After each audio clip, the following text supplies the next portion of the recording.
Hi friends, అందరికీ నమస్కారం. Welcome to గనా ఎంప్లాయ్ పెన్షన్ న్యూస్కి స్వాగతం. ఫ్రెండ్స్, ఇప్పుడే అందిన వార్త. ఈపీఎఫ్ఓ పెన్షనర్లకు భారీ షాక్ ఇచ్చిన కేంద్ర ప్రభుత్వం. ఆ వివరాలు ఏంటి వీడియోలో తెలుసుకుందాం. ఫ్రెండ్స్, వీడియోని ఎక్కడ స్కిప్ చేయకుండా చూడండి.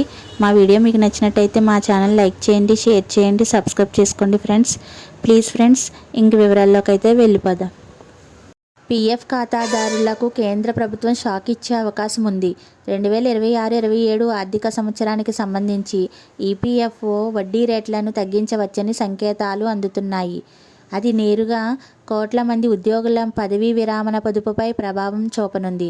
ఉద్యోగుల భవిష్య నిధి సంస్థ త్వరలో జరగబోయే 2239వ సెంట్రల్ బోర్డ్ ఆఫ్ ట్రస్టీస్ సమావేశంలో వడ్డీ రేట్లపై కీలక నిర్ణయం తీసుకోనుంది. వడ్డీ రేటు ఎంత తగ్గొచ్చు? ప్రస్తుతం ఈపీఎఫ్ డిపాజిట్లపై 8.25% వడ్డీ లభిస్తోంది. అయితే మార్చిలో జరిగే సమావేశంలో దీనిని 8% నుండి 8.20% మధ్యకు తగ్గించాలని బోర్డు భావిస్తుంది.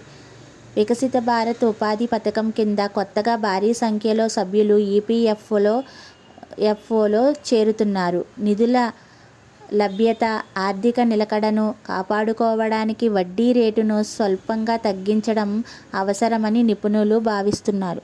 వడ్డీ రేటు తగ్గింపుపై బోర్డు నిర్ణయం తీసుకున్నప్పటికీ దానికి ఆర్థిక మంత్రిత్వ శాఖ ఆమోదం తప్పనిసరి.